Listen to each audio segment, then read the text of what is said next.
আসসালামু আলাইকুম। আমি প্রথমেই আমাদের প্রিয় সাংবাদিক ভাইদের প্রতি আমি কৃতজ্ঞতা প্রকাশ করছি, যেহেতু আপনারা এই মূল্যবান সময় নষ্ট করে আমাদের এই বক্তব্য প্রচার করছেন।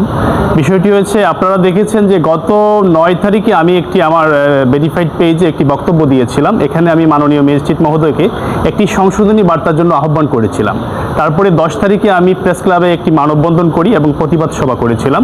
কিন্তু আমি খুব আশাহত হয়েছি এই জায়গায় যে আমরা চেয়েছিলাম যে ম্যাজিস্ট্রেট মহোদয় একটি সংশোধনী বার্তা দিবেন। আমি প্রথমেই ম্যাজিস্ট্রেট মহোদয়কে বলবো, উনি আমাদের রাষ্ট্রের সম্পদ, ওনার কাজকে আমরা অ্যাপ্রিসিয়েট করি, আমি অ্যাপ্রিসিয়েট করি। উনি ভালো কাজ করছেন, জনগণের জন্য রাস্তায় মোবাইল কোর্ট পরিচালনা করে অন্যায়কে থামিয়ে দিচ্ছেন। কিন্তু ওনার এই কথাটি যে পুলিশের উপর জনগণের আস্থা নেই, এই কথার সাথে আমি দ্বিমত পোষণ করছি এবং এই জন্যই আমি ম্যাজিস্ট্রেট মহোদয়কে বিনয়ের সাথে আমরা এই সংশোধনী বার্তার জন্য, যখনই এই বার্তাটা না আসলো, আশাহত হয়ে আজকে আমি হাইকোর্টের দ্বারস্থ হয়েছি।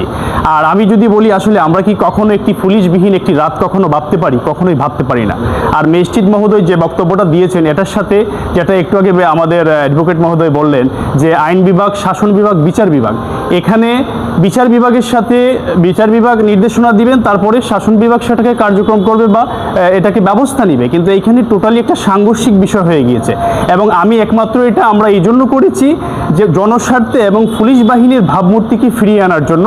আমাদের কাছে মনে হচ্ছে যে অদূর ভবিষ্যতে এই বিষয়টি যদি কোনো ধরনের সংশোধনী বার্তা বা সমাধান না হয়, সেটা আমাদের যেহেতু জনগণের পুলিশের উপর জনগণের অনাস্থার সৃষ্টি হয়েছে এবং এখানে পুলিশ বাহিনীর অনেকটাই ওনাদের মান ক্ষুণ্ণ হচ্ছে। এই জন্য অদূর ভবিষ্যতে যাতে কোনো সচেতন মানুষ সচেতন জায়গায় থেকে, দায়িত্বশীল জায়গায় থেকে এই ধরনের কথা বলতে একটু সচেতন হন এবং এই ধরনের ভিতর থেকে যাতে বের হয়ে আমরা আসতে পারি, এই জন্য আমরা এটা করেছি। জি, আসসালামু আলাইকুম। জি, আমি সৈয়দ রায়হান, একজন মানবাধিকার কর্মী, একজন সাধারণ মানুষ। আমি দেশবাসীর কাছে দোয়া চাই আপনারা আমার পাশে থাকবেন।